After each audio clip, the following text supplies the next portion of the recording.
한국도 미국도 온 세계도 난리와 난리 소문들입니다. 항상 말씀드리는 내용입니다만은 피상적으로는 좌파 우파와의 갈등 같습니다만은 그 뒤에는 기독교와 안티 기독교 간의 영적인 충돌이 있습니다. 지금 벌어지고 있는 이 시대가 바로 문명의 충돌인 것이죠. 윌리엄 바 미국 법무장관이 지난 9일 이른바 안티파에 대해서 혁명단체로 규정했습니다. 미국에 혁명단체가 있다는 것인데요. 안티파는 안티파시스트의 줄임말이죠. 사회주의와 공산주의 이념을 공개적으로 옹호하는 단체입니다. 흑인 조지 플로이드 사망 사건 이후에 미국 전역에서 폭동을 주도하는 것으로 알려져 있는데요.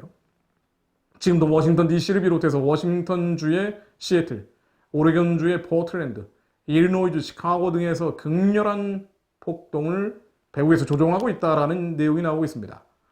지난 1일에는 포틀랜드의 인종차별 반대 시위대가 성경책을 불태우는 동영상이 외부에 공개되기도 했었는데요. 미국의 뉴욕타임즈 같은 좌파 매체는 동영상의 출처가 러시아 방송이라면서 물을 흐리고 있습니다만 중요한 것은 시위의 반기독교적 과격성이겠죠.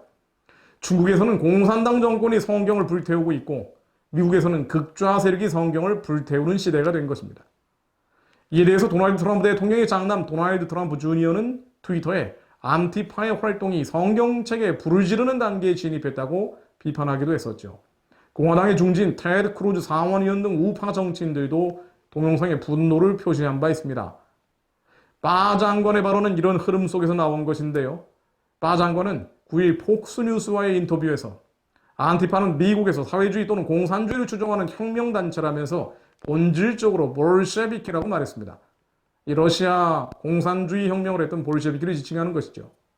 바 장관은 또 안티파의 조직과 전술이 대응하기 어려운 상황을 만들어낸다면서 이들이 사용하는 전술은 파시즘적이라고 주장했습니다.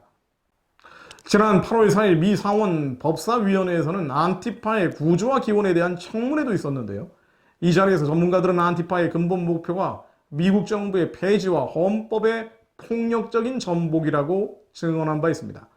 당시에 나온 전문가들 발언 요지는 이렇습니다. 첫 번째, 안티파는 미국 시민을 위협하고 정치적 견해를 강요하는 등 극단적인 폭력을 사용한다는 것입니다. 두 번째, 미국 연방법은 테러리즘을 정치적 사회적 목적을 위해 정부나 시민을 위협하고 강압하고 인명과 재산의 불법적인 폭력을 가하는 행위로 규정하고 있는데 안티파가 바로 미국 연방법이 규정하는 테러 행위와 일치한다는 것입니다. 세 번째, 안티파의 조직적 구조는 지능적인 대응을 요구하고 있음에도 불구하고 미국의 지방정부와 주정부가 이런 대응 의사가 없어서 연방정부가 위협을 해결할 책임이 있다는 것입니다. 현재 미국의 11월 대선은 공화당, 민주당 간의 전통적인 선택의 문제가 아니고요. 기독교적 가치의 유지냐, 폐지냐, 미국의 급진적 좌경 세속주의로 넘어가느냐, 넘어가지 않느냐, 마치 전 세계적인 기독교의 성쇠를 결정짓는 운명적 선거가 되어버렸습니다. 하나님을 부정하고 또는 시대를 분별하지 못하는 이들은 트럼프에 대한 개인적인 반감이나 지역적인 이해관계를 이유로 동성애, 낙태, 음란과 온갖 반기독교적 흐름에 이 확산에 힘을 싣고 있습니다. 외식, 진짜가 아닌 가짜에 미혹됐기 때문이죠. 사회주의가 주장하는 가짜 인권, 가짜 평화, 가짜 평등, 가짜 정의에 속고 있기 때문입니다. 이러한 가짜가 사실 주류 언론을 장악하고 있습니다. 그러나 시대를 분별하지 못하고 이 땅에서 해야 할 하나님의 부르심, 사명을 깨닫지 못하는 것, 가장 하나님이 슬퍼하시는 것이죠. 미국에 다시 한번 부흥이 일어나고 그 부흥의 불길이 다시 한번 한국에 밀려올 수 있기를 기도합니다.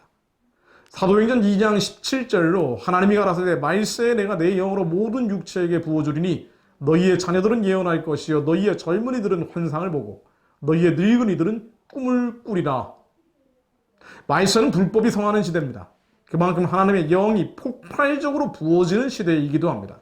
빛과 어둠이 공존하는 바로 이 공존이 더 극렬해지는 것이 말세죠. 예언하는 자녀들, 환상을 보는 젊은이들, 꿈을 꾸는 늙은이들. 자녀들은 예언할 수 없고 젊은이들은 환상을 보지 않고 늙은이들은 꿈을 꾸려 하지 않는 것이 속성이지만 말세에는 자녀들이 예언합니다. 젊은이가 환상을 봅니다. 늙은이가 꿈을 꿉니다. 바로 이러한 놀라운 변혁이 한국과 미국 전역에 일어날 수 있기를 기도합니다. 다니엘 12장 1절 말씀입니다. 그때 내 민족을 호위하는 대금 미가엘이 일어날 것이요 또 환란이 있으리니 이는 개국 이래로 그때까지 없었던 환란일 것이며 그때 내 백성 중 무릇 책에 기록된 모든 자가 구원을 얻을 것이라. 땅의 티끌 가운데서 자는 자 중 많은 이가 깨어 영생을 얻는 자가 있겠고 수욕을 받아 무궁히 부끄러움을 입을 자도 있을 것이며 지혜 있는 자는 궁창의 빛과 같이 빛날 것이요 많은 사람을 옳은 대로 돌아오게 한 자는 별과 같이 영원토록 비추리라. 마지막 때는 빛과 어둠이 격돌하는 때입니다. 환란과 함께 대군 미가엘이 일어나는 때입니다. 시험에 넘어져 수욕을 받아 무궁히 부끄러움을 입을 자도 있겠지만 자는 자 중 많이 깨어 영생을 얻는 자도 있습니다. 남은 자들은 지혜 있는 자가 되어 궁창의 빛과 같이 빛나고 많은 사람을 옳은 대로 돌아올 수 있게 하도록 바로 우리가 그런 남은 자, 지혜 있는 자가 될 수 있도록 기도합니다. 별과 같이 영원토록 비치는 주님의 친자녀가 될 수 있도록 기도합니다.